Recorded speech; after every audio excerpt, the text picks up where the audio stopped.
Dobrý večer, dámy a pánové, znovu vás vítám po dvouhodinové přestávce v prostorech této radnice a pro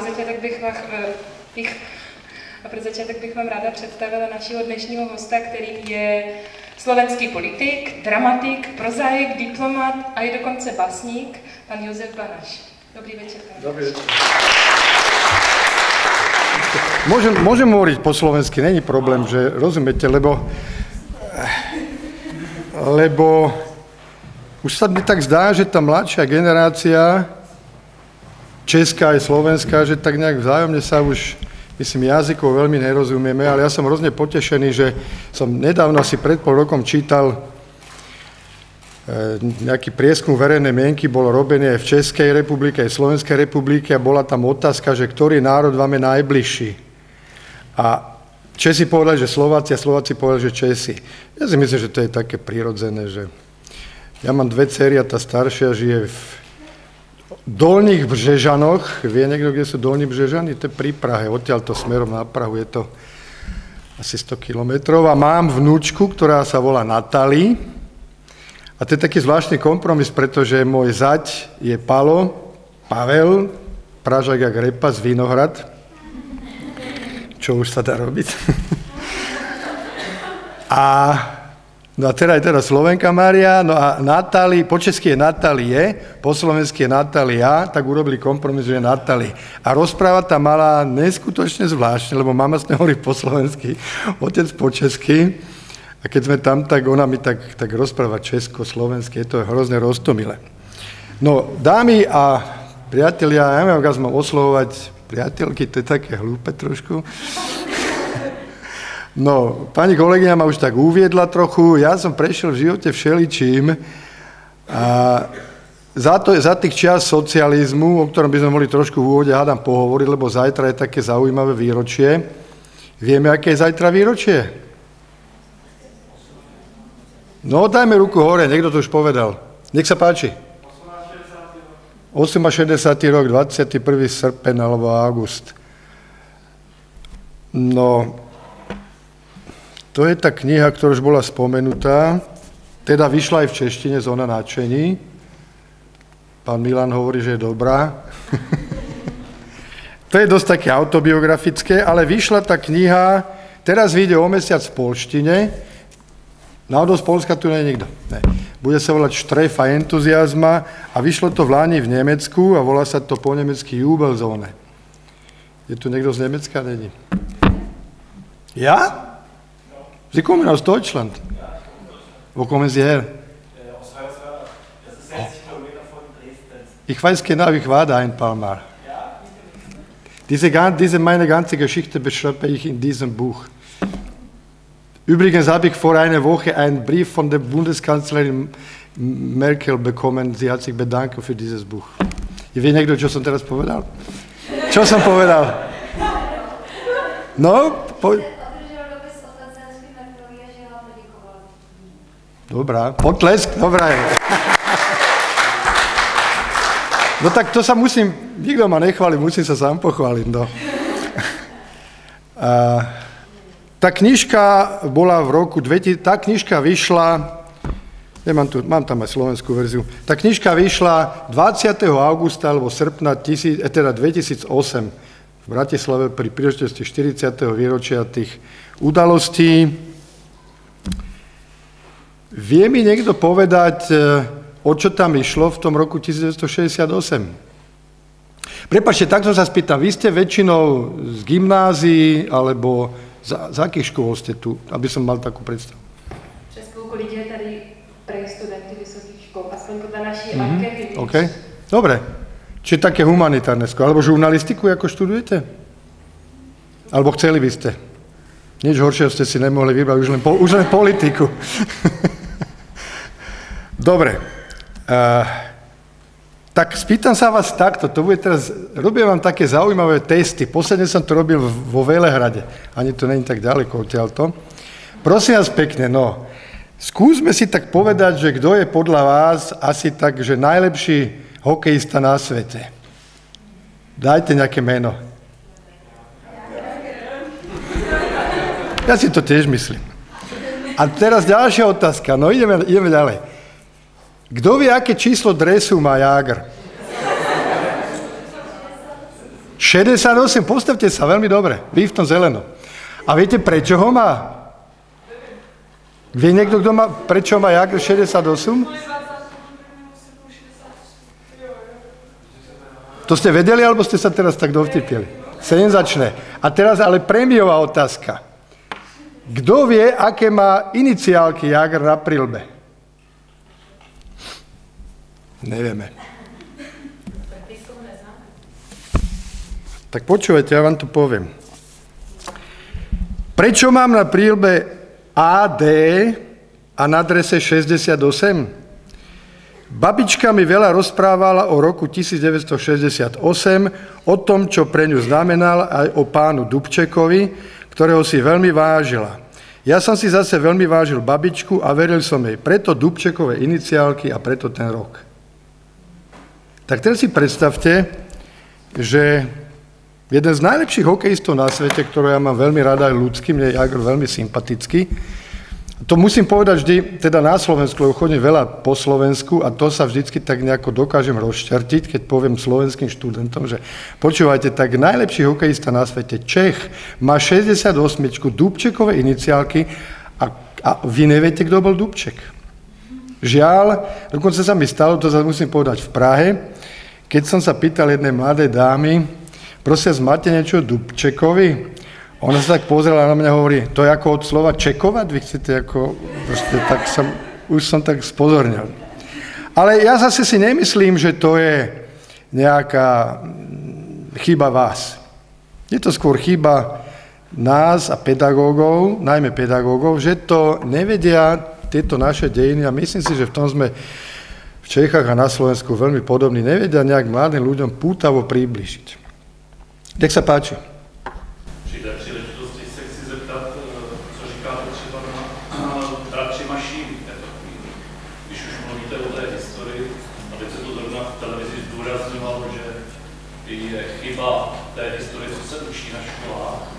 Můžu slyšet váš třeba, aby to... No, samozrejme, isté, že... Nejsem od policie nic, ja som bol... Když teďka poletí tam pravděpodobně asi náš ministr, řeší, jestli poletí přímo Mlejko, nebo jestli... No, ja vám môžem povedať za vnímanie bratov Mašinovcov na Slovensku, keď vám hovorím, že o Dubčekovi, ktorý teda je Slovák a je to naša nedávnejšia história ako história Mašinovcov, keď o Dubčekovi vie percentuálne z mladých ľudí 10%, tak o Mašinovi tipujem si, že možno ani nikto. Ani nepísali noviny. Ani nepísali o nich noviny. Takže to je, vy len potvrdzujete to, že osobnosti histórie, ja mám pocit, že v Čechách predsa len trošku viacej si tie osobnosti vážite. Vy máte aj tú výhodu Česi, že máte ďaleko viacej tých osobností. My na Slovensku ich nemáme toľko. To je samozrejme súvisí to s celou históriou českého národa a tak ďalej. To teraz není naša téma. Čiže moja odpoveď asi taká, je mi to strašne ľúto, ale ja by som bol v ťažkom šoku, keby som prišiel na nejaké slovenské gymnázium a niekto by vedel, kto boli bratia Mašinovci. Zodpovedne vám to hovorím. Čiže ja som sa preto rozhodol napísať ten román, lebo tieto dva romány Zóna nadšenia a Zastavte Dubčeka dosť súvisia.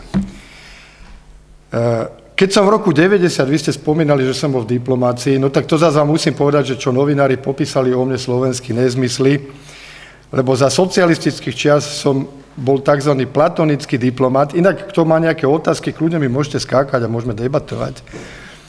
Ja som bol 7,5 roka doma v Československu, nikam ma neposielali, a v tej zóne nadšenia to aj popisujem, tam to píšem, že prečo, lebo som bol vtedy asi jediný diplomat, ktorý nehlasoval za tú tzv. Antichartu. To teraz neviem, či viete, čo je anticharta, alebo neviete. Ale nebol som zase žiadny hrdina, pozor. Dneska máme pri námene na Slovensku toľko hrdinov, že v 89. ich toľko nebolo.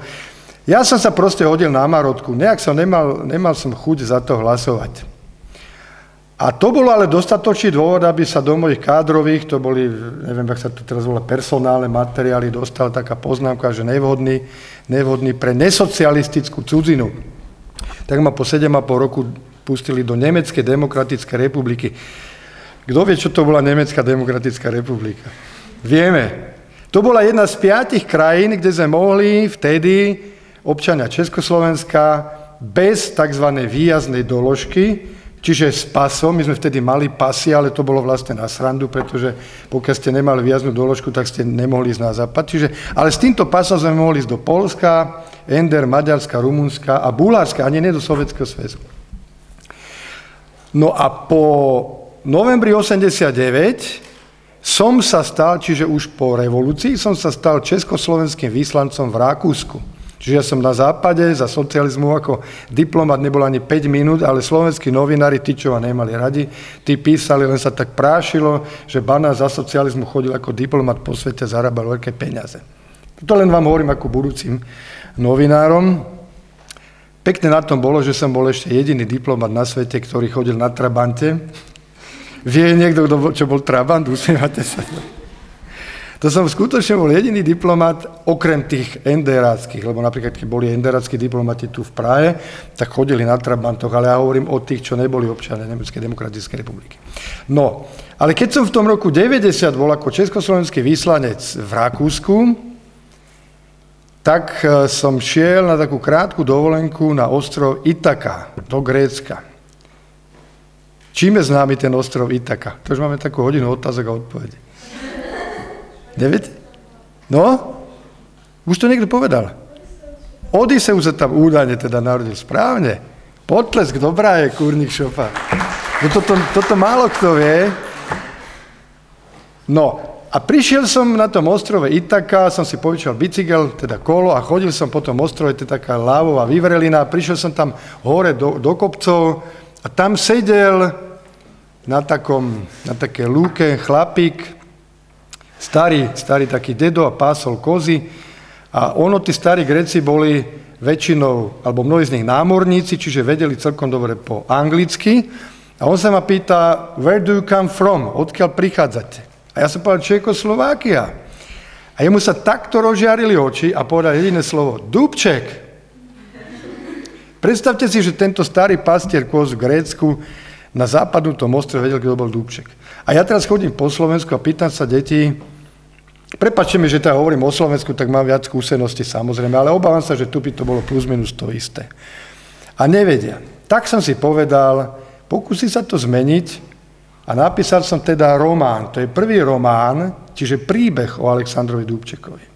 Není to žiadna politologická štúdia, je to jeho príbeh a môžem vám povedať, že to bude druhá moja knižka, ktorá vyjde v češtine. Teraz Dubček má 27. novembra, toto je listopad, tuším, november, áno, má nedožité 90. narodeniny, tak predtým nejako vyjde vo vydavateľstve Euromedia český preklad Zastavte Dubčeka.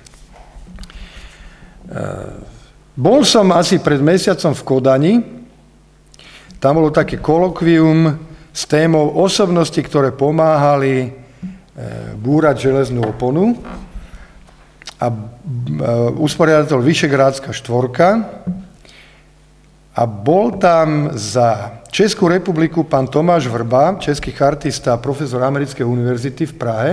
On prezentoval inak to vám poviem, to mi je tak ľúto, že ten Dinsmith zomrel, ja som ho osobne poznal veľmi slušne, to bol v tom pozitívnom slova zmysle naozaj frajer. Vieme, o kom hovoríme, viete, kto bol Jiří Dinsmith. To bol tak dobrý chlapík a tak korektný chlapík a vtipný chlapík bol. Mal jednu veľkú chybu a to aj zahlušilo, že strašne fajčil. Ale neskutočne fajčil. Ja keď som si sedel vo Viedni, on tam dosť často chodil, aj súkromne, tak on, prosím vás, on jedol a takto mal v popolníkoch 2 cigarety, medzi jeden si dával cigarety. No dobre, ale to je len taký fórik. Čiže pán Vrba prezentoval Dinsbíra, bývalý poľský minister zahraničných vecí Adam Rotfeld prezentoval Bronislava Geremeka, bývalý maďarský minister zahraničných vecí Gejza Jesensky prezentoval Jožefa Antala, ja som prezentoval Dubčeka. Môžem povedať, že som bol veľmi potešený, že naozaj ten Dubček bol veľmi, veľmi rešpektovaní a známi tam. A čo ma ešte viac potešilo, že mne tí ľudia hovorili, moja generácia, čiže v tom 68. som mal 19, pomaly 20, hovorili, pán Banáš, ten Dubček bol nádejou nielen pre vás v Československu, on bol nádejou aj pre nás tu v západnej Európe. Treba si uvedomiť, že v roku 1968 bola celá Európa prakticky, to bola jedna veľká revolta. Študenti vo Francúzsku sa búrili, zapalovali tam školy, auta, v Nemecku boli červené brigády, tak tam sa doslova strieľalo a tak ďalej. A musím povedať, že Praha, predovšetkým Praha, čo znie dneska neuveriteľné, ale vtedy boli hranice otvorené, Praha bola vlastne takou oázou slobody. Tam bolo 20 000, za komunizmu si to predstavte, 20 000 študentov a mladých ľudí z celého sveta prišlo do Prahy, to boli vtedy tí hippici a chodili proste po Prahe a no úžasná atmosféra to bola. Nikdy neboli Česi a Slováci tak jednotní ako v 68. roku. Dokonca paradoxne ešte po príchode tankov, hlavne teda sovietských, ešte viacej, lebo to nás jednotilo. Samozrejme, aby som bol objektívny, tak Alexander Dubček, to treba povedať otvorene, on nebol žiadny nejaký geniálny politický líder. Ale Dubček bol človek, ktorý, opýtajte sa doma svojich rodičov, starých rodičov, pre moju generáciu priniesol nádej a priniesol človečinu. Predstavte si teraz hypotetickú situáciu, aby ste lepšie precítili, čo sme my prežívali, lebo už prakticky od začiatku 68. roku, už od toho lednového pléna, už sa to začalo výrazne uvoľňovať a mohli sme cestovať na západ. Ku nám začali chodiť cudzinci zo západu. Tu už dneska je kategória, ktorá je vlastne aj už je obsolentná, samozrejme. A predstavte si, že dneska môžete slobodne chodiť po svete, môžete si slobodne hovoriť svoje názory, môžete si čítať knihy, aké chcete, pozerať 300, 400 tisíc, neviem koľko satelitov a zajtra to všetko skončí. Zajtra sa zavrú hranice, vymenia vám na vysokých školách profesorov, ja hovorím teraz o mojej skúsenosti, prídu, ja som študoval zahraničný obchod, vysokú školu ekonomickú, toto sa stalo v 5. semestri, odpálili tam 80% učiteľov a profesorov. My sme sa napríklad učili obchodné operácie, marketing, burzové obchody, proste normálnu trhovú ekonomiku a z večera na ráno sme sa začali učiť centrálnu plánovanú ekonomiku.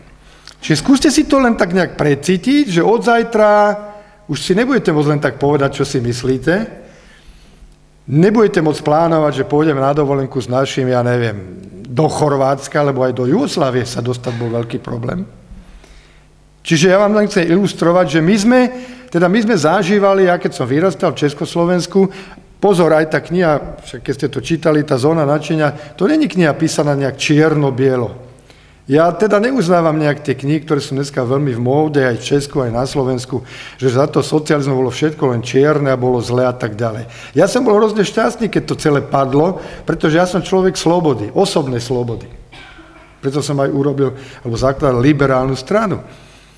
A neznášam hlupákov, a teraz si predstavte, že ste robili v nejakej firme, v Chiráne, kde ja zase negeneralizujem, že všetci tí vedúci pracovníci boli hlupáci, ale mnohí z nich, a teda možno aj väčšina, boli hlupáci a dostali sa na svoje pozície vďaka kariére v strane. Ja som tiež bol členom komunistickej strany, ja vám to poviem otvorene. V tej knihe píšem, ako som sa ním stal. To je veľmi zaujímavá história inak. Keď vás to zaujíma, tak vám to môžem potom porozprávať. Čiže teraz si predstavte, že vyrastáte v nejakej spoločnosti, kde bola absolútne dominantná tá dvojtvárnosť. Nemci tomu hovoria Verstellung. To sa zažívalo v NDR. Čiže jedno sa hovorilo doma, druhé sa hovorilo v škole. Museli ste si dávať samozrejme pozor. Hoci treba zase otvorene povedať, že aj tí učitelia boli v podstate... Že od toho 68. roku, keď sme si všetci mysleli, že naozaj ten socializmus sa dá nejak rekonštruovať, že dá sa urobiť, čo Dubček chcel, ten socializmus s ľudskou tvárou, to bola tá hlavná myšlienka Pražskej jary. A jak sem došli ruské tanky, ja hovorím zámerne ruské, lebo boli to aj nejakí Poliaci a Bulhári, ale to bolo mizivé percento. Tak od tej chvíle už na socializmus v Československu neveril ani posledný pes, možno okrem pár fanatických funkcionárov, ako boli Bilaga a neviem, títo ľudia. Ale každý sa pretvaroval, no čo iného vám ostalo? Však von ste nemohli ísť. Ja som bol ešte v 69. roku, všetko je v tej knihe Zóna nadšenia. To vám inak môžem povedať, že ja mám hroznú radosť, že ma na základe tej knihy pozývajú na gymnázia, dokonca na viacerých slovenských gymnáziách spustili olympiádu v histórii, po tom, čo si mladí prečítali tú knihu. Dokonca z tohoto Jubel zóne som bol asi pred 2 mesiacmi na univerzite v Zürichu. Predstavte si, že si to prečítala pani docentka Bérova, ktorá učí na univerzite v Zürichu filozofiu dejín strednej Európy. A ona bola to knihu tak nadšená, že povedala svojim študentom, Švajčiari, Taliani, Francúzi tam boli, aby si to prečítali, tak si to prečítali. A mňa pozvali do Zürichu debatovať s mladými ľuďmi o proste udalostiach v Československu. Čiže najlepšie je tie veci, samozrejme, keď si to tak konfrontuje s niekým, kto to prežil. Ja som sa v 69.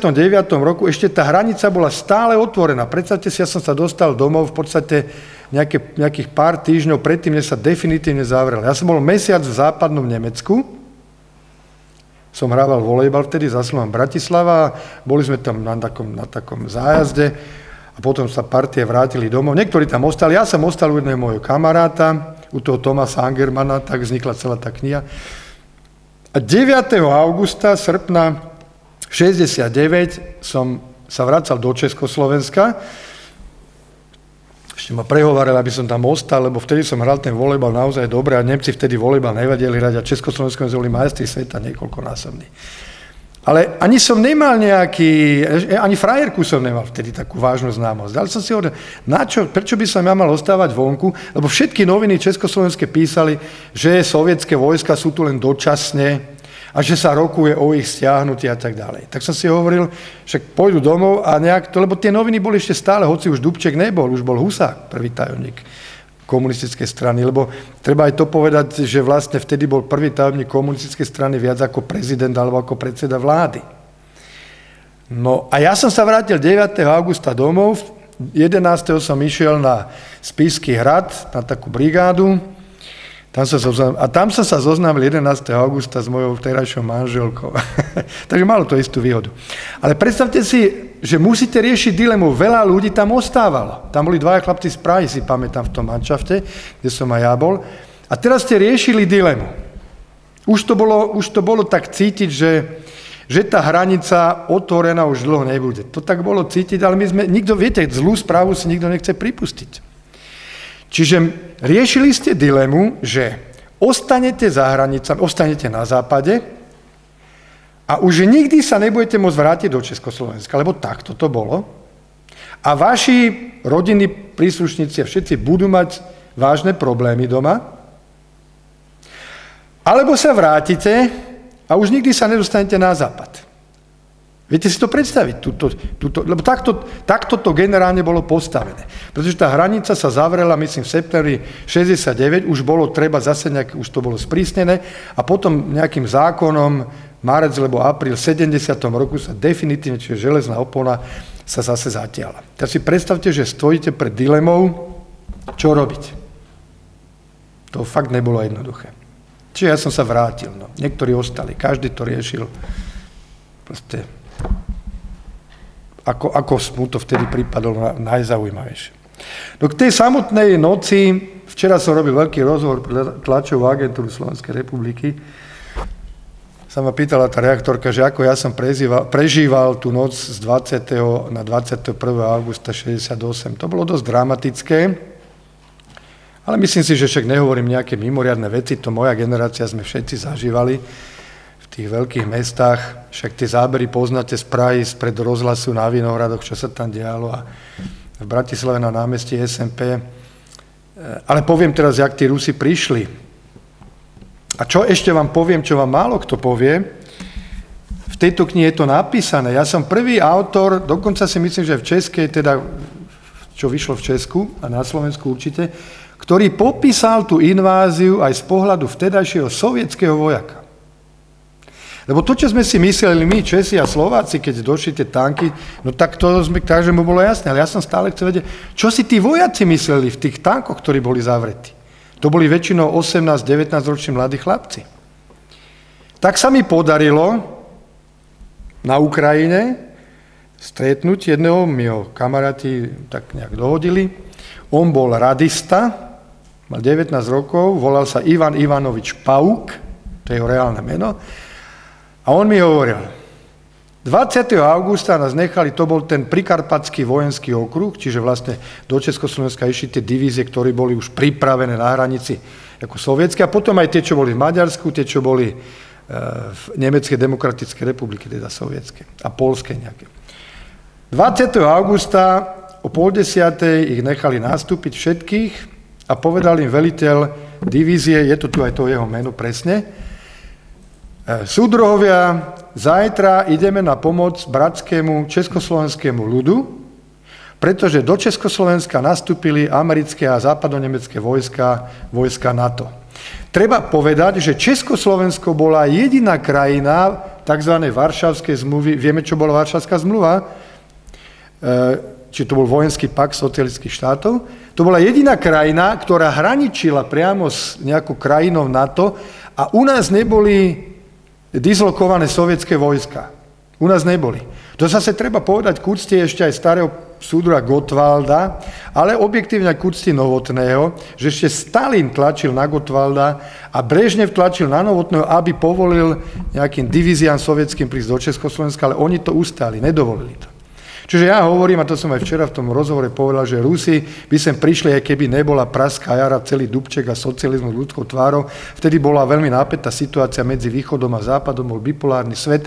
Čiže oni proste našej armáde neverili, oni tu potrebovali mať svoje vojska. Čiže Dubček a celá praská jar im vlastne bola len zámienka. No a tento Pauk mi hovorí, dali nás nastúpiť na Kásarenskom dvore a povedali nám, že teda ideme do Československa.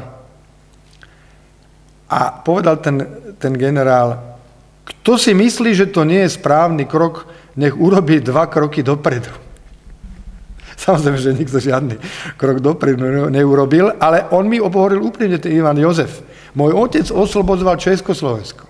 Nám, keď povedali, že sú u vás Američania a západní Nemci, ja som s úprimným srdcom išiel a to bolo myslenie veľkej väčšiny všetkých sovietských vojakov. Tí dôstojníci už vedeli asi viac, ale vojaci nevedeli.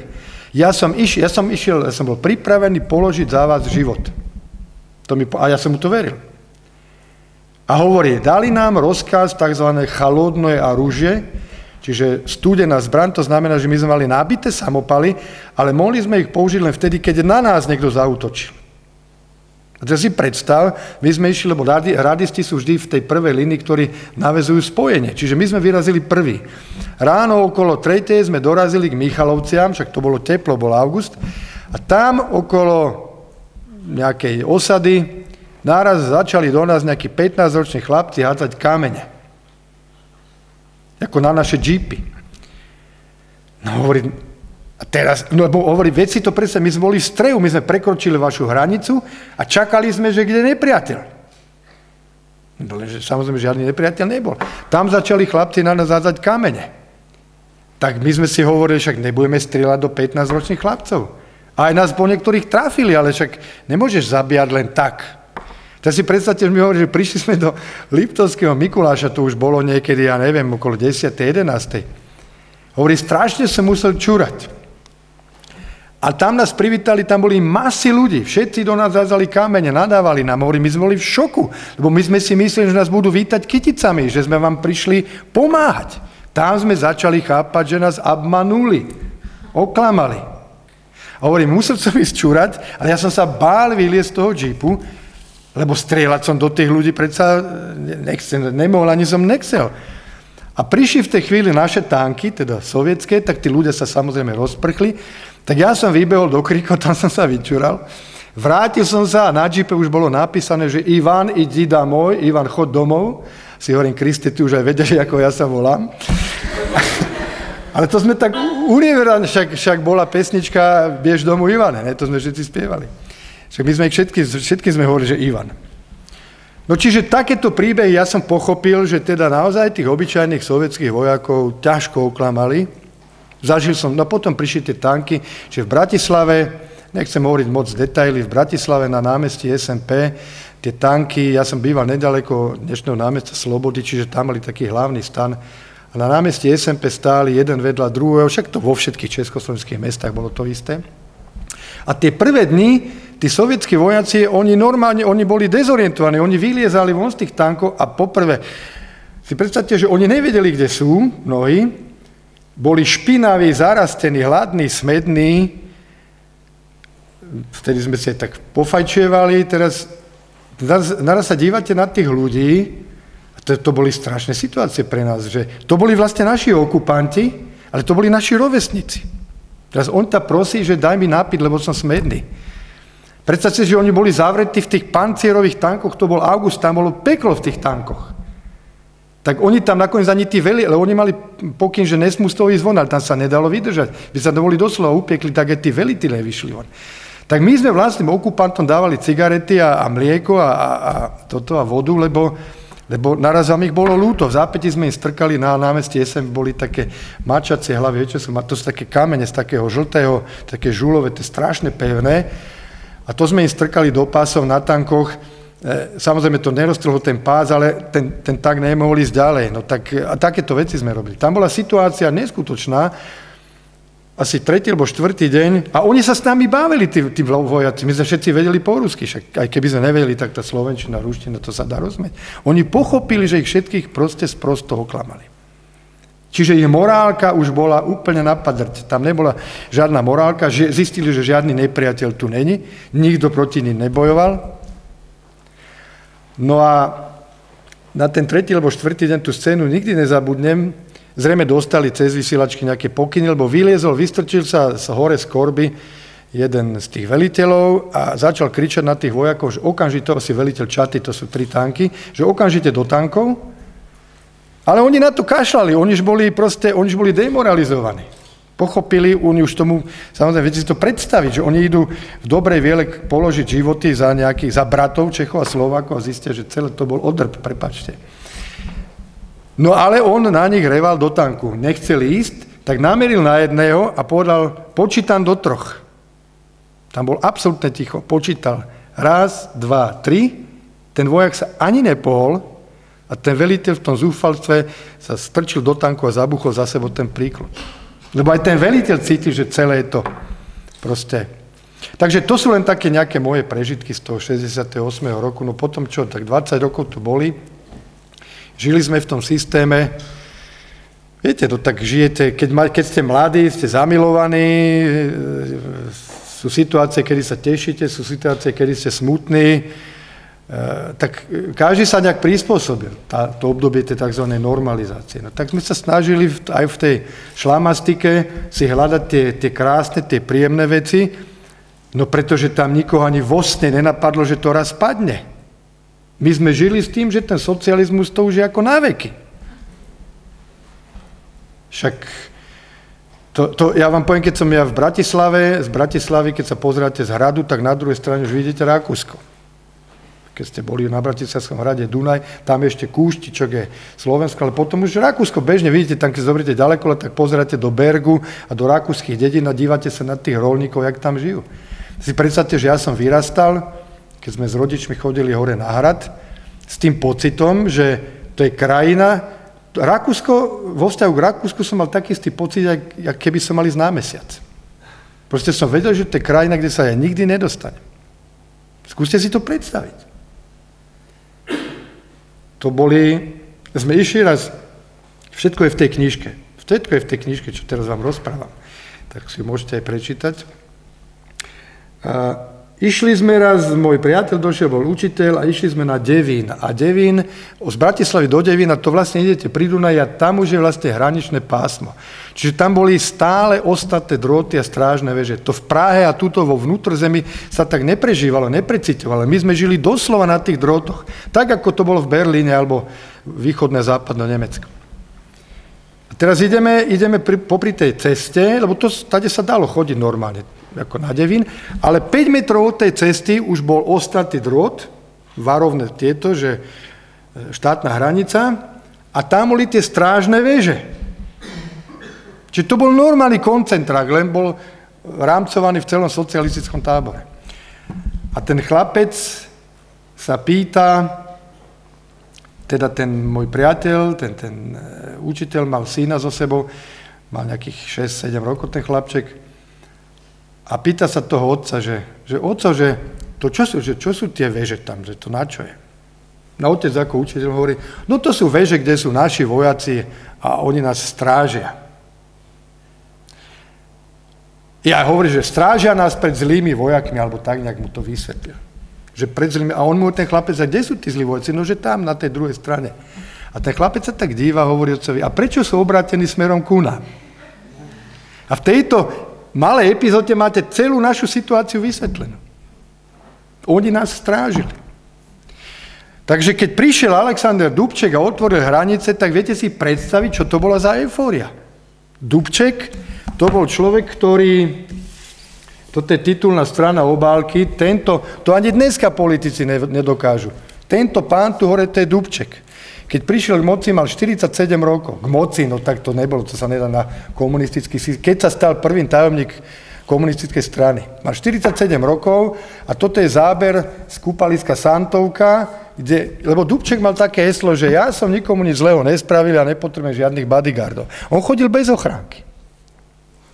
To si neviete ani predstaviť. On chodil normálne bez ochránky. V Bratislave sme bežne Dubčeka stretávali na uliciach. Možno, že niekde nejakí boli schovaní, ja neviem. A teraz on prišiel a predstavte si potom, ako sme my zažívali politikov. My sme politikov, tak povedať, live, vôbec by sme nevedeli, my sme sa nemohli ani dostať nejak nablízko k nim. My sme ani nevedeli, či majú nejaké manželky, rodiny, lebo my sme tých našich politikov vydávali len na tribúnach. Keď bol 1. máj, 9. máj, alebo ja neviem, čo bol nejaké oslavy Spartakia, tak oni boli na tribúnach, tam nás zamávali a to bol celý náš kontakt s politikmi. A naraz príde Dubček a on sa stále usmieval, so ženou pekne pod pazuchou chodili, s deťmi chodili na dovolenky. Tuto došiel na kúpalisko, skočil hlavičku a jakú vzorovú a my sme len tak chodili a sme pozerali, že čo sa to deje. My sme ho milovali, však Jan Žurová s Martou Kubišovou mu odovzdali, keď si kliknete na YouTube, tam tá scéna je, tam mu odovzdali nejaký veľmi vzácny talizman. A boli také roztržité, oni čakali na Dubčeka pred budovou ústredného výboru komunistickej strany. A týmto dvom profesionálkam sa chvíli hlasy, keď mu to dávali a tak boli nervózni, že niekde to teraz neviem, či Janžurová, či Kubišová, niekde to padlo do kabelky, teraz to nemohla nájsť, to boli neskutočné milé scény. Čiže ja len chcem ilustrovať, že však tú fotku toho Brežňa, ak sa boskáva s Honeckerom, to ste asi videli. No čiže v tomto sme vyrastali, ale zase, aby ste si nemysleli, že celé Československo a socialistický tábor bol padnutý na hlavu. No my sme žili svoj život, to boli plagáty, to boli tribúny a samozrejme bolo to limitované. Čiže keď ten Dubček prišiel a priniesol do toho nášho života radosť a dá sa povedať vysokú mieru slobody, tak to, že on sa zakoktával, keď rozprával a že proste sa červenal. To sme brali tak, že však to je normálne, to je ľudské. No a potom samozrejme, on bol obkolesený úžasnými ľuďmi, predovšetkým na mňa ohromný dojem urobil Jozef Smrkovský, ktorý bol potom predsedom federálneho zhromaždenia. Generál Svoboda prišiel až trošku neskôršie, v 75. sa stal prezidentom. No a potom to všetko tie tanky odrovnali. V tom románe Zastavte Dubčeka je asi najdramatickejšia scéna, jak vrazili do kancelárie v budove ústredného výboru KSČ, teda do budovy, špeciálna tamanská divízia, kde ich zatkli, odvliekli, tam to popisujem, to je veľmi podrobne popísané, jak ich napchali do tých tankov, odvliekli do Moskvy a to sú také dosť nechutné scény. Ešte vám dám jednu takú skúšavú otázku, môžeme potom debatovať o iných témach. Len ste budúci, alebo rádoby, alebo chcete byť novinármi, že ako tie médiá pracujú. To súvisí s 68. rokom. A tá scéna je tu popísaná. 20. augusta 1968, inak túto scénu som čítal po anglicky asi pred pol rokom na Svetovom kongrese PENu a musím vám povedať, že mnohým americkým kolegom sa to nepáčilo. Poviem vám prečo. 20. augusta 1968 prišiel vtedajší sovietský veľvyslanec Dobrinin v Spojených štátoch o 5. hodine popoludní, alebo tak nejak, už si to presne nepamätám, k vtedajšiemu americkému prezidentovi Lyndonovi Johnsonovi. prišiel mu oznámiť, že, však samozrejme tajné služby to vedeli, on si vyžiadal termín prijatia o 20:00 stredoeurópskeho času. To bol presne hodina alebo čas, kedy prekročili tie hlavné časti vojska hranice československej. A prišiel mu oznámiť teda, že nótu sovietskej vlády, že prekročili československé hranice, lebo prišli na pomoc bratskému ľudu Československa. A ten Dobrynin mal vo vrecku, lebo to sa informovalo tzv. Nótou, diplomatická nóta. Ale mal vo vrecku ešte pripravenú argumentáciu pre prípad, že by ten americký prezident začal, tak povedať, robiť cirkus. A teraz si predstavte ten Dobrynin, ja som to čítal z jeho spomienok. On tam prišiel a Johnson pozeral nejaký bejsbol, alebo čo to pozeral, jeho to vôbec nevzrušovalo, pofajčieval, popíjal whisky. A teraz ten Dobrynin prišiel, ten Johnson bol taký dosť otrávený, že ho ruší, keď pozeral nejaký bejsbol. No ale tak nedalo sa nič robiť. Odozdal mu tú notu, tento Dobrynin, a očakával, že minimálne prezident prvej demokratickej krajiny na svete bude protestovať. Lebo my sme tu behali po uliciach ako študenti a sa taká fáma šírila, že Američania nám prídu pomôcť, ako v 56., keď bolo maďarské povstanie. A tento Johnson zobral tú nótu a povedal mu, môžem vám naliať visku, a nalial mu. Ešte tam sedeli jeho dvaja poradcovia, Jack Volety a Walt Rostov. Nalial mu visku, pýta sa, ako sa darí pánovi Brežňovi, ako sa darí pánovi Kosyginovi, a ten sovietský veľvyslanec nechápal. On mal pripravenú argumentáciu, že ho spéruje ten americký, minimálne formálne, že mu tam vynadá, že čo si to dovolili urobiť inváziu. A on, ten Johnson, len sa spýtal, že či je ohrozené aj Rumunsko, teda či majú Sovieti nejaký záujem ísť aj do Rumunska, na čo ho ubezpečil, že nie. A to bolo celé. Ešte si tam vypili pár whisky a troška tak žoviálne sa porozprávali. Tá scéna je tu verne popísaná.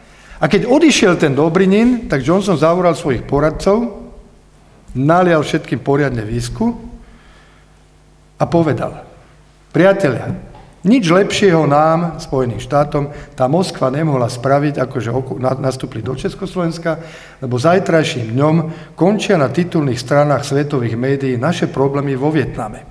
Neviem, či si pamätáte, vtedy bola vietnamská vojna a Spojené štáty dostávali na fraka vo Vietname. Celý svet kričal Yankee go home. Čiže oni sa potešili, pretože to bola taká brutálna invázia, taká senzácia, a to sa aj stalo. Čiže celý svet sa sústredil na sovietskú inváziu Československu a Američania boli pijanko. Čiže aj takéto veci sa v tej veľkej svetovej geopolitike robia. Samozrejme, že neradi to Američania počúvali, ale takto to bolo. Dokonca aj americké pramene som čítal, a tam to tiež takto bolo povedané. Čiže to je len pár takých fórov. Máte nejaké otázky k tomu 68. Chcete mi oponovať, alebo vás niečo zaujalo, alebo... Bavili ste sa doma nejak s rodičmi, alebo na školách ste sa troška o týchto veciach bavili? 68. rok?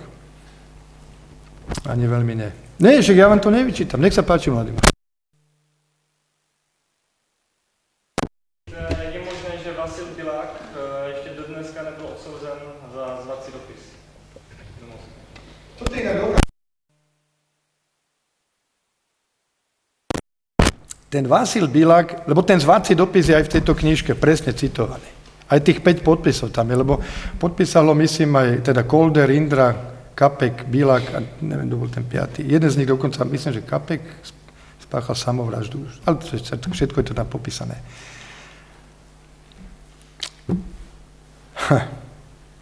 On totižto tento problém riešili aj v bývalej Nemeckej demokratickej republike. Pravda je, že tento list pozývací sa dá jednoznačne kvalifikovať ako vlastizrada. Aj podľa vtedajších platných československých socialistických zákonov. Čiže, lebo väčšinou sa aj Vender všetci vyhovárali, aj v Poľsku, aj iní títo lídri komunistickí, že neporušovali vtedajšie zákony.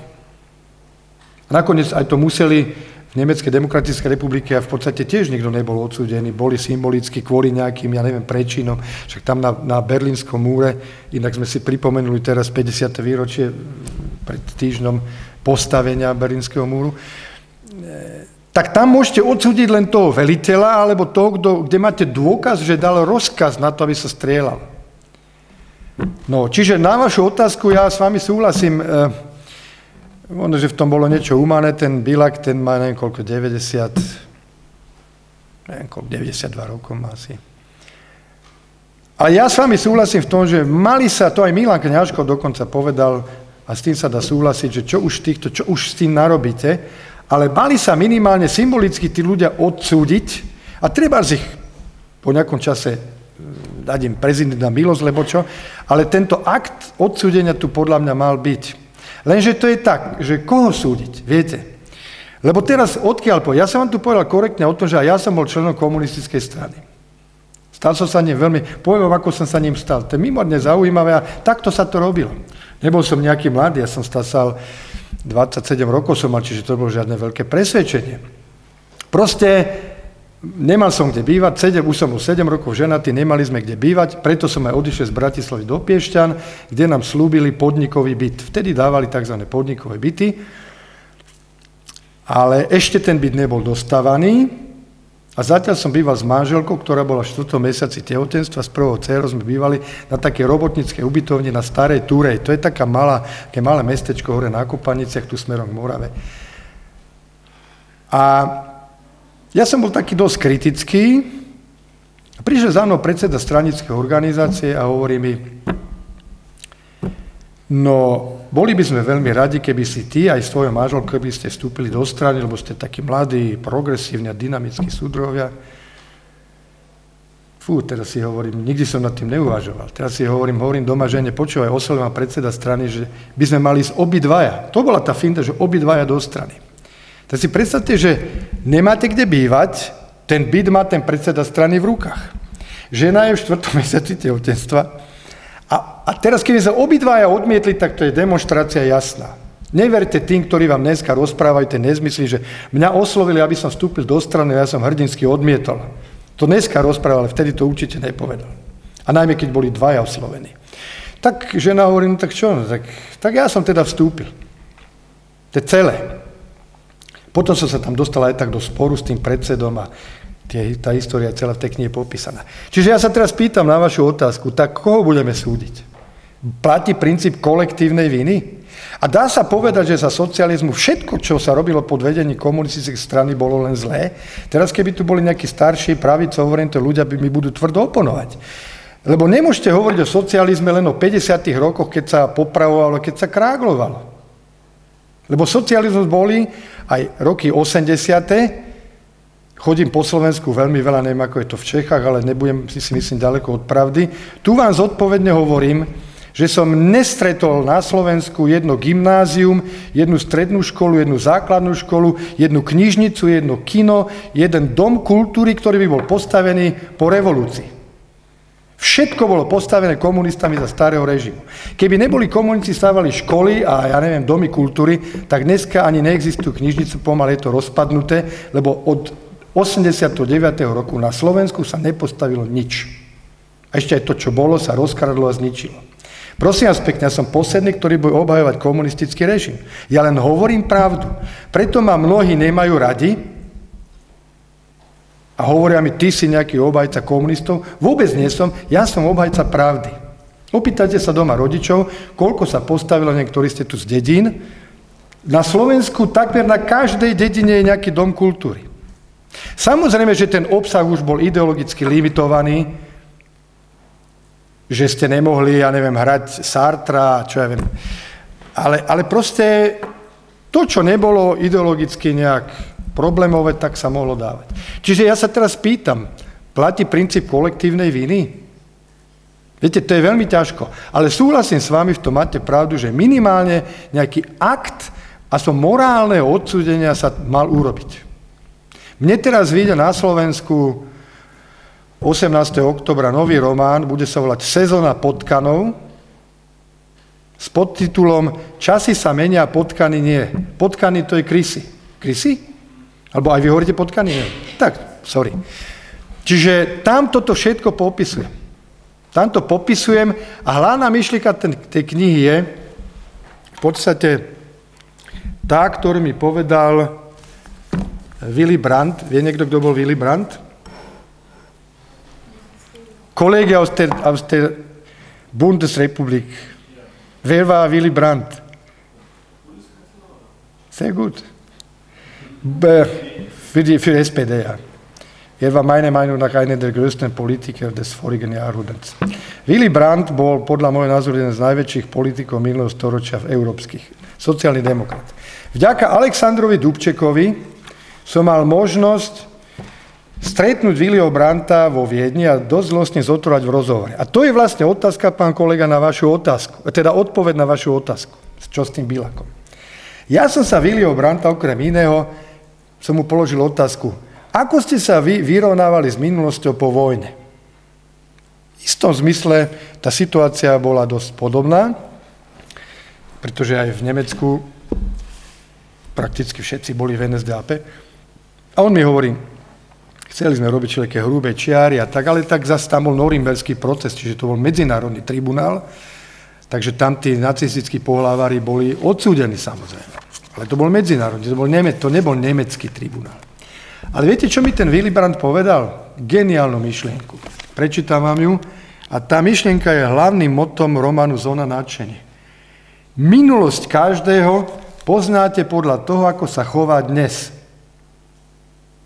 Čiže ten, kto bol vagabund a zlodej a lump za socializmu, tak garantovane im aj dneska. A ten, kto bol slušný za socializmu, skoro s istotou tvrdím, že je slušný aj za demokracie. Samozrejme, že ten režim vás môže niekedy dotlačiť do situácie, keď vás vydierajú a podobne, čo sa za starého režimu stávalo veľmi často.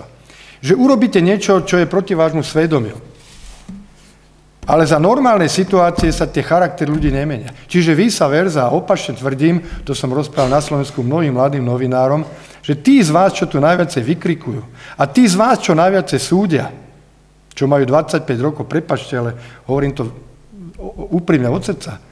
Vy, ktorí najviacej súdite bez toho, že by ste, lebo ja hovorím, že právo súdiť má len ten, kto kráčal v šlapajach tých, ktorých chce súdiť.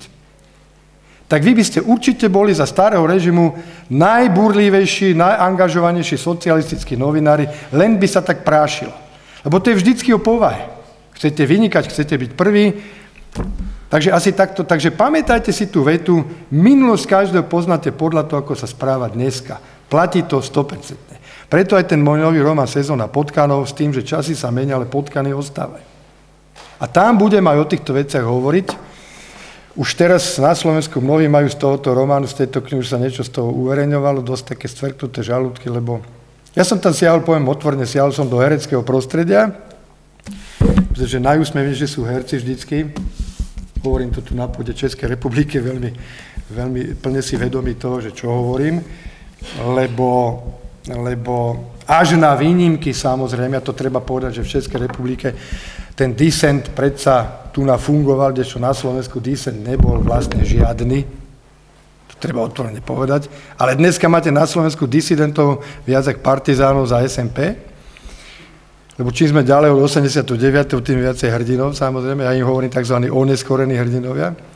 A tí herci v drvivej väčšine boli tvárami režimu. Mali sa mimoriadne dobre, boli to vlastne tí, čo dostávali tituly zaslúžili umelci a národní umelci. To boli normálne nomenklatúrne kádre sekretáriu predsedníctva UVKSČ. Prosím vás, ja neznižujem teraz hodnoty umelecké týchto ľudí a nechcem, a nijako si nedovolím, ja nemám právo nikoho súdiť. Len mám právo ako spisovateľ povedať, že to není pravda, čo vy o sebe hovoríte. Prečo to není pravda? Je pravda, že v 89. najmä českí herci, povedzme, boli výnimky ako Pavel Landovský a niektorí, ktorí zdrhli ešte predtým. Ale v 89. to treba povedať, že českí herci sa postavili a išli do toho, potom sa pridali aj slovenskí, ale to, čo bolo 40 rokov predtým, už tak veľmi radi o tom nehovoria. Dneska, keby ste sa spýtali ľudí, tak ako ja som sa tu priznal a som to napísal do knihy, že som bol dokonca členom strany, tak ja poznám významných slovenských umelcov, politikov, verte mi, že ich poznám mnohých, ktorí si píšu životopisy od roku 90. Oni dovtedy akoby žili na Marse. Čiže žiadne, že ja som bol záslužilý a národný umelec a že ja som bol členom strany. Ten, kto dostal titul národného umelca, to bola skoro podmienka, že musel byť členom komunistickej strany. U zaslúžilých umelcov to už tak nebolo. Ale proste ja nemám rád v živote to, čomu sa hovorí farizej. Proste áno, snažili sme sa za to starého režimu každý nejako kľúčkovať, tak, aby sme sa mohli sebe a svojim deťom pozrieť do očí. Ja zodpovedne hovorím, že nikomu som neublížil. Nebol som žiadny hrdina, ale zopár neplech, ako sa hovorí, som spravil. Trúfol som si v 89. ísť do Trnavy na tribúnu v novembri a som tam burácal. Ja ako komunista som ešte takto roztiahol tričko, takú koženú bundu, keď začali tam 20 000 ľudí kričať, že kto to závinil. Počúvate, to bola situácia, ste to čítali, to je v tej knihe. Na tribúne sme boli, ak to bolo všetko za tých mítingov v 89. Tam bolo asi 20 000 ľudí, mňa poslali z Bratislavskej VPNky, čo bolo občianske fórum vlastne. Do Trnavy tam som rečnil, lebo my tam jednu hru chystali práve. A keď ten dáv začal kričať, že kto to závinil, my sme tam vtedy 10 rečnili. Aj 4 herci, veľmi známi, nie sú dôležité mená. Tak ja som takto rozťahol tú moju bundu a povedal som, my komunisti. Viete si to predstaviť, čo sa tam začalo diať? Niektorí tlieskali, niektorí tam ohrízky hádzali a tak. Lenže fór bol v tom, že z tých 10 8 boli komunisti. Ale ja, blbec Banáš, to povedal. A viete, čo mi povedala? Som bol dojatý. Čo mi povedala tá švajčiarska docentka? Pán Banáš, toto je tak otvorená kniha, vy ste išli s kožou na bubon a preto si vás hlboko vážim, že ste tam všetko naozaj popísali, lebo tomuto sa nedá neveriť.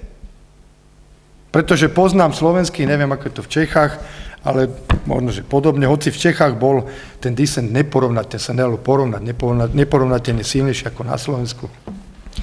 Takže na Slovensku poznám celý rad spisovateľov a umelcov, ktorí už zabudli, že boli členmi komunistickej strany. Ale ja to nikomu nevytýkam. Nikomu to nevytýkam, mám mnoho skúseností s tým. Každý sme išli svojou cestou, samozrejme. Ani sa tým nejako nehrdím, ale snažil som sa robiť aspoň nejaké zmysluplné veci. No.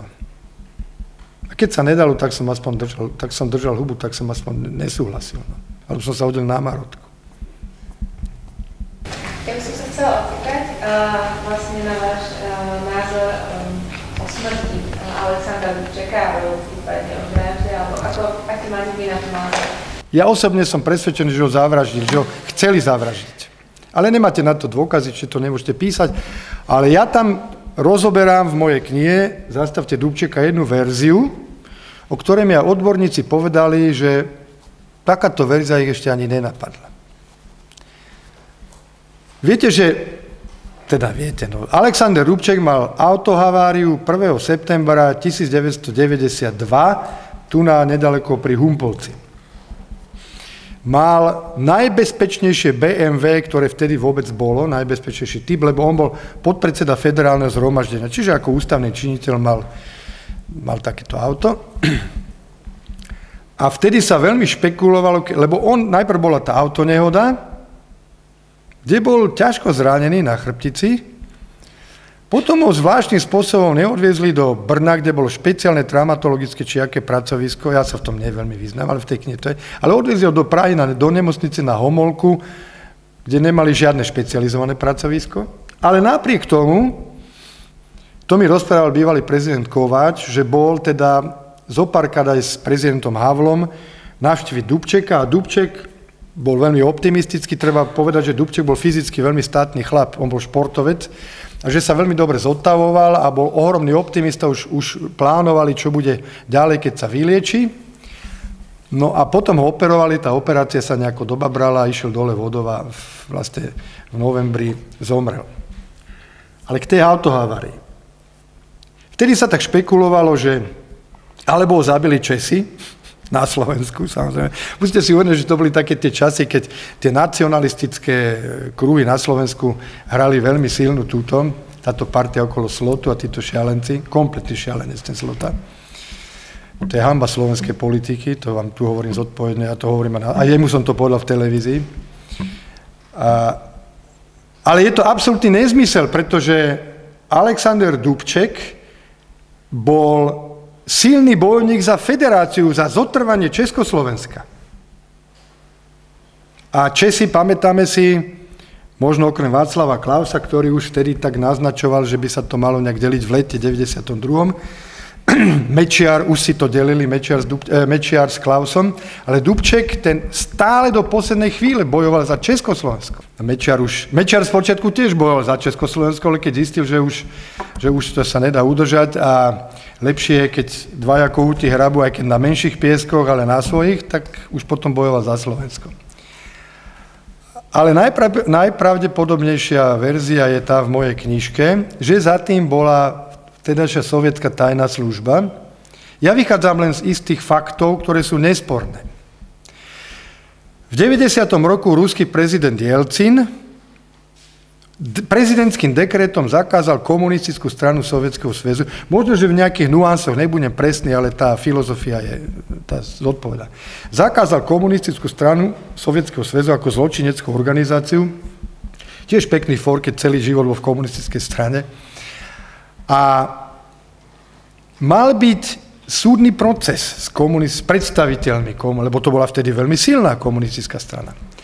A jeden z bodov obžaloby mali byť aj tzv. Zahranično-politické aktivity sovietských komunistov.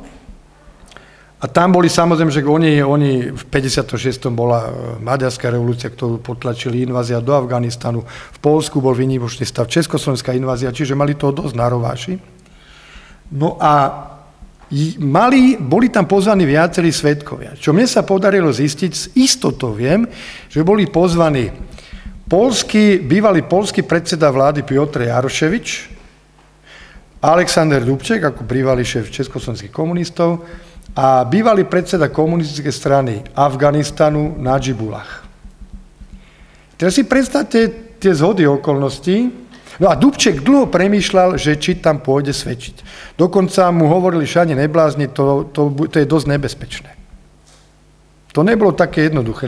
Totiž to tam nešlo len o to, že odsúdiť morálne komunistickú stranu Sovietskeho zväzu, ale o stovky miliárd rublov majetku, ktorý mali. A keby boli prehrali ten proces, tak to schramstnutí noví, samozrejme. Však o peniaze išlo, čo tam o nejakú česť a morálku. No ale Dubček sa nakoniec predsa len rozhodol ísť tam svedčiť. A v ten deň, keď mal Dubček haváriu, on mal tú haváriu 1.9. o 10.15 predpoludním, tak a v noci, alebo skoro ráno 1.9., dedukujú, že okolo 1.2. ráno, bol zavraždený v Poľsku Piotr Jaroševič, druhý svedok aj s manželkou, ešte aj s obsom. Dodnes neprišli na to, kto zavraždil. A 2 týždne, alebo necelé 3 týždne na to, bol brutálne popravený v Kábule, na Džibulách. To bolo v čase, keď už Sovieti sa sťahovali. Teda Sovieti už odchádzali z Afganistanu, ale bola tam nejaká dohoda spravená, že teda títo komunistickí lídri v Afganistane, ktorí pracovali pre Moskvu, že budú pod ochranou OSN a Rusi garantovali tomu Nadžibulahovi, že teda OSN tam mal aj budovu v Kábule, že tam sa uchýli a potom ho niekde dajú a má svätý pokoj. No a oni ho ten Taliban stáde pekne vyťahli a na štadióne pred niekoľko desiatkami tisíc ľudí, ale brutálne zmasakrovali, popravili. Čiže ja len si tak hovorím, že je to zaujímavé, že v priebehu krátkeho času 3 z kľúčových svedkov odišli násilnou smrťou. Ja nehovorím, že kto za tým, ja len dedukujem, že kto za tým asi môže byť. Ale viete, to je tak, Kennedyho kedy zavraždili? Koľko to už je rokov? A dodneska nevieme, kto Kennedyho, slávna CIA a FBI, všetci, a nikto to nevyšetril. Samozrejme, že vedia, že kto ho zabil, ale nepotrebujú, aby to ľudia vedeli. Takže takéto tieto politické odchody a vraždy je to smutné. No, čiže to je taký môj názor. V tej knihe to je takto popísané. Dobrý den, já bych si chtěla zeptat, jestli si myslíte, že by se dala srovnat ruská invaze do Gruzie z roku 2008 s tou invazí sovětskou v roce 68? To je... Viete čo, poprvé musím povedať, že ja som až natoľko intenzívne už nesledoval to pozadie toho rusko-gruzínskeho sporu. Čiže ja vám na to skôr len tak všeobecne odpoviem, že Rusi mali vždy ten tú veľmocenskú ambíciu. Ale Rusi to nerobili tak ako Američania, že Američania počkali v prvej svetovej vojne 3 roky, kým sa to tu vymastilo a už všetci boli oslabení a potom slávnostne vstúpili do vojny. A takisto aj v druhej svetovej vojne, keď už to bolo vymastené a potom išli do Normandie, vlastne 2 roky pred skončením vojny. A ja neviem, že to nebola obeť a že to nebola pomoc, samozrejme, ale najprv nechali tých Európanov nech medzi sebou vykrvácajú. Tí Rusi, čiže oni nešli ďaleko Rusi. Rusi vždycky anektovali to, čo bolo bližšie a rozširovali proste turecké vojny a krímske vojny a po Baltie si zobrali Zakarpatskú Ukrajinu. Neviem, či viete, že vlastne časť Československa dneska je súčasťou Ukrajiny a predtým bola Sovietskeho zväzu. Takže oni, tí Rusi, no a ten socialistický tábor, čo sme boli my a NDR a Poľsko, oni to vnímali, pre nich ani tak veľmi nebola cudzina. To bol náš láger, to bol náš tábor. Čiže oni aj to Gruzínsko, čo si to tam nejaký Saakašvili, inak to je veľký frajer ten Saakašvili, ja som ho zažil osobne, počúvate ten hovorí si 5 alebo 6 jazykmi, Američanku má ženu, fantastický chlapík, to je ako... No, a čo tam nejaké 3,5 miliónové, či koľko Gruzínov si to vôbec dovolujú? No lenže tam je zámienka to Osecko, no a tam je práve ten problém, že tam žije veľa Rusov a Putin povie, že my ideme chrániť Rusov, ktorí sú síce v Osecku, ale na to územie si nárokuje Gruzia. Ja by som to neporovnával. Lebo toto bola jedna normálna, tvrdá, brutálna, z hľadiska medzinárodného práva, brutálna invázia. Toto je síce z medzinárodného práva, tiež to bola invázia, ale tam ja nie som veľký znalec, ako to tam je zmluvne usporiadané, to Osecko, aké je tam väčšinové obyvateľstvo, či sú tam naozaj väčšinoví Rusi, ako tvrdili Rusi. Neviem vám to povedať, nemáte mi za zle, ale nebudem sa tu tváriť, že som múdry. Mě by ještě zajímalo, co si myslíte o komunistické straně Čech a Moravy, jak si myslíte, že je třeba něco špatného na to, že se takhle otevřeně jakoby hlásí v podstatě k té komunistické tradici? Tak oni sa tu majú veľmi dobre z toho pohľadu, že oni si môžu robiť absolútnu populistickú politiku, lebo vedia, že nikdy nebudú dnes vládnu zodpovednosť. Ja si neviem predstaviť, možno, že niekedy k tomu príde. V Taliansku komunistická strana bola zopárkrát vo vláde. Čiže oni aj preto majú relatívne veľa hlasov, lebo rozprávajú extrémne dobré a zaujímavé veci pre ľudí. A ľudia im tie hlasy dávajú, ale to sú vlastne hlasy vyhodené. Lebo nikdy tí komunisti v dohľadnej budúcnosti, celkom isté v Českej republike, nebudú môcť dnes vládnu zodpovednosť. Neviem, že ten Grebeníček, to je inteligentný chlapík, ja sa mu inak dosť čudujem. Viete, že... Ale oni už predsa len treba povedať, že to sú už není také tie predstavy o komunizme, ako boli v 50., možno v 60. rokoch. No. Tie komunistické strany aj v Európe sú v podstate dneska marginálne na politickom spektre. Na Slovensku komunistická strana vlastne teda existuje, ale dokonca keď som ja bol v Národnej rade, tak aj boli v parlamente. Ale slovenskí komunisti to urobili v podstate šikovnejšie. Oni to prerobili všetko na tú sociálnu, to bola strana demokratické lavice, SDL, Peter Weiss a Migaš a títo chlapci. A naozaj začali robiť takú sociálno-demokratickú politiku. Ale tu zase musím povedať jednu vec, že keď som aj hovoril, že v Českej republike bol silnejší ten dissent, ten bol aj preto silnejší, že na Slovensku, a na Slovensku to vždycky tak bolo, aj za slovenského štátu dokonca, že tam to nejako fungovalo, že keď boli pri moci ľudáci za slovenského štátu, tak oni tých komunistov zase tak veľmi nenaháňali. Možno aj s tým, že keď sa to raz vymení, že vy budete pri moci, tak zase vy nebudete veľmi nás naháňať a tak. Ale fakt je ten, že na Slovensku situácia, povedzme, v legitímnych médiách bola slobodnejšia, v úvodzovkách samozrejme, ako v rámci socializmu mohla byť. Ale na Slovensku ste mohli v médiách ďaleko viac a otvornejšie písať ako v českých. Poznám to celkom dobre, je to možno dané aj tým, povedzme, si predstavte, že na Slovensku bol týždenník Ústredného výboru Komunistickej strany Slovenska, volal sa Nové slovo, kde dokonca bola jedna z kľúčových redaktoriek manželka vtedajšieho prvého tajomníka Gustáva Husáka. A to sa tak hovorí, že Husák tak troška drží nad tým novým slovom takú ochrannú ruku, lebo tam vychádzali niekedy veci neuveriteľné. Ja sám som publikoval, vám poviem, k 40. výročiu Nemeckej demokratickej republiky, bol to už síce nejak začiatok októbra 89, ale ešte tu stále bolo pred novembrom. Ja som tam sám publikoval jeden článok k výročiu teda vzniku NDR v 49. roku, ktorý mi šéfredaktor zverejnil a povedal mi, no starý, počúvaj, to už bolo tak tehotné tá doba, už sa to rúcalo všetko. Hovorí mi, za toto alebo budeme raz hrdinovi, alebo pôjdeme do Dimitrovky, to boli chemické závody, robiť robotníkov. No našťastie sme nešli. Čiže chcem len povedať, čiže v Česku hodnotná a kvalitná literatúra vychádzala teda v disente. Hej?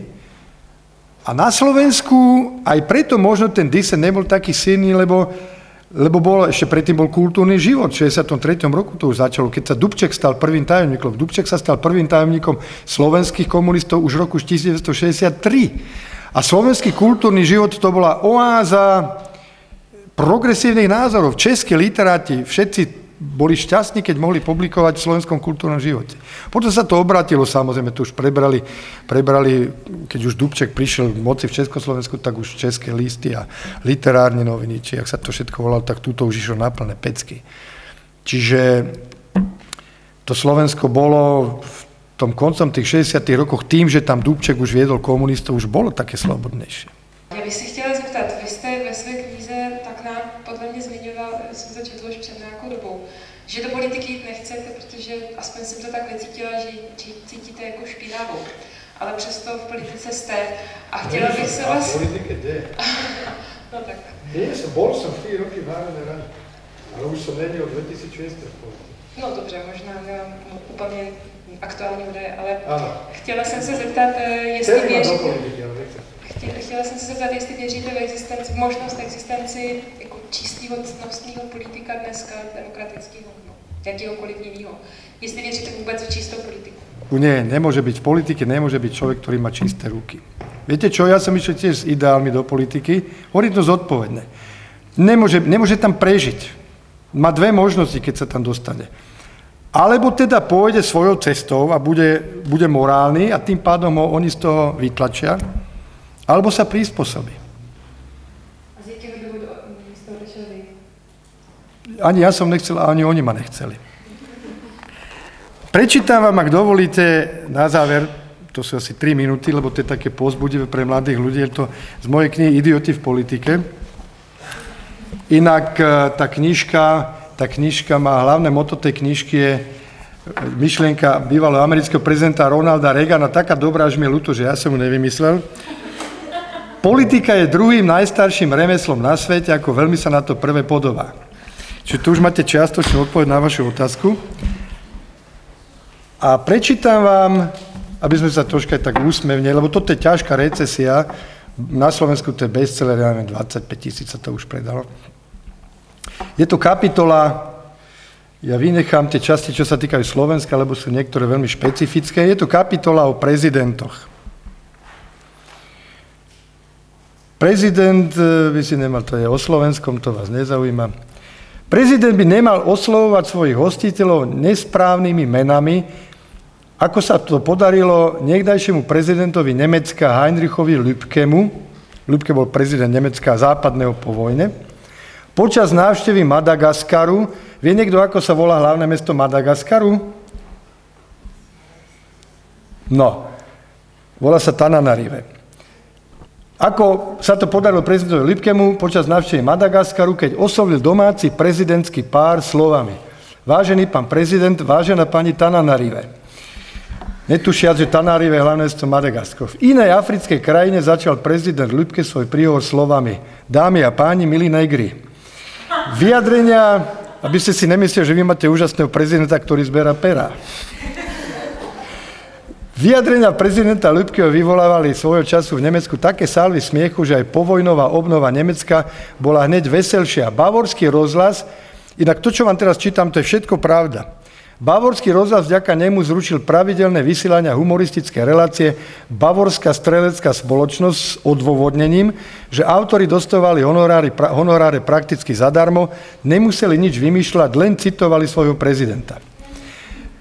Zdá sa, že absolútne najobľúbenejším terčom humoristov celého sveta a najmä svojej krajiny bol prezident Spojených štátov George W. Bush.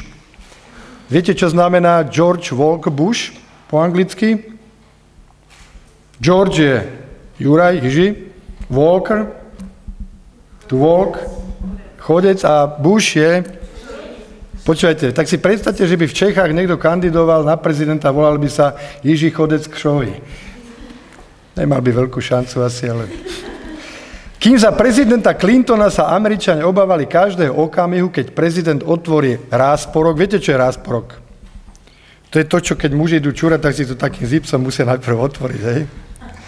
Rásporok. Za prezidenta Busha sa báli, kedy otvorí ústa. Zlé jazyky hovoria, že dôvodom toho, prečo sa George dal na politiku, je, že v Texase nenašiel naftu. Keď mu vraj pri návšteve Moskvy navrhli, aby navštívil Leninov hrob, odmietol to s tým, že on bol vždy fanúšikom Beatles. Jay Leno, ak pozeráte CNN, tak poznáte taký šedovlasý pán, bielovlasý. Jay Leno tvrdí, že na otázku, ktorú dal prezidentovi Bushovi, čo hovorí na to, že zakrátko oslávi 100 dní v úrade, prekvapený prezident odvetil. 100 dní, bože, ako ten rok ubehol.